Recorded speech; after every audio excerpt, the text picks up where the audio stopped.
আসসালামু আলাইকুম রহমতুল্লাহ। কেমন আছেন সবাই? আশা করি ভালো আছেন, আলহামদুলিল্লাহ। তো আজকে একটা ভিডিও নিয়ে আসলাম আপনাদের মাঝে, যে টাইগার মুরগি কীভাবে লালন পালন করা হয়। শুধু টাইগার মুরগি না, যে কোনো মুরগির বাচ্চা প্রথমে কীভাবে লালন পালন করবেন। তো এখানে আমি একটা ডেটে 40টা ডিম বসাইছিলাম আমার ইনকিউবেটরে। তো এখান থেকে প্রায় 30টা বাচ্চা ফুটছে। তো ছোটো একটা চিপ কাট দিয়ে এই জিনিসটা তৈরি করলাম। তো এখানে লাইটের হিটটা দিলাম বাচ্চা নামানোর 2 থেকে 3 ঘন্টা আগে থেকে হিটটা দিয়ে রাখছি এখানে। তো যাই হোক, এই যে ইনকিউবেটারে আসলাম, ইনকিউবেটার থেকে এই বাচ্চাগুলো ফুটছে।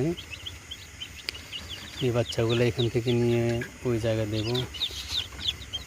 বাচ্চাগুলা মোটামুটি সুস্থ আছে। তো যাই হোক, এখানে মেশিনে এখন বর্তমানে আমার এখানে কয়েল পাখির ডিম আছে, তারপর টাইগার মুরগির ডিম দেওয়া আছে, এই পাশে টাইগার মুরগির ডিম দেওয়া আছে, এখানে পিকিং স্টার 13-এর ডিম দেওয়া আছে, এই সাদা বেলজিয়াম হাঁসটা, এটার ডিম। এগুলো কিছুদিনের ভিতর ইনশাল্লাহ ফুটবে। এখানে 40টা ডিম দেওয়া আছে সাদা হাঁসের। তো যাই হোক, মোটামুটি ডে বাই ডে এক একটা ডেটের বাচ্চাগুলো ইনশাল্লাহ ফুটবে।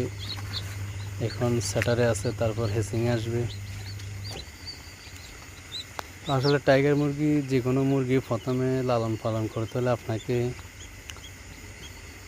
জিরো বাচ্চা যখন ফুটবে এগুলাকে প্রথমে লাইসোবিট দিতে হবে। লাইসোবিটের পানিগুলা 3 থেকে 4 ঘন্টা খাবে।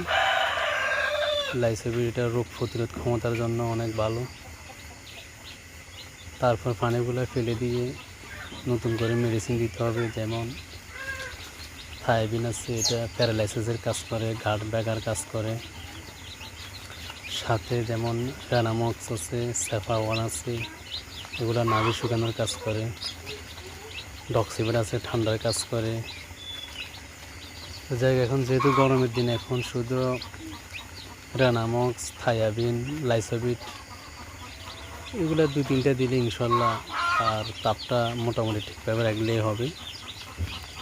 তারপর ভ্যাকসিন আছে 5 দিনের দিন একটা আছে BCR ডিবি, 11 দিনের দিন আছে গাম্বুরু, তারপরে 18 দিনের দিন আবার একটা গাম্বুরু বুস্টার ডোজ, 24 দিনের দিন আবার BCR ডিবি বুস্টার ডোজ, এগুলো মেডিসিন।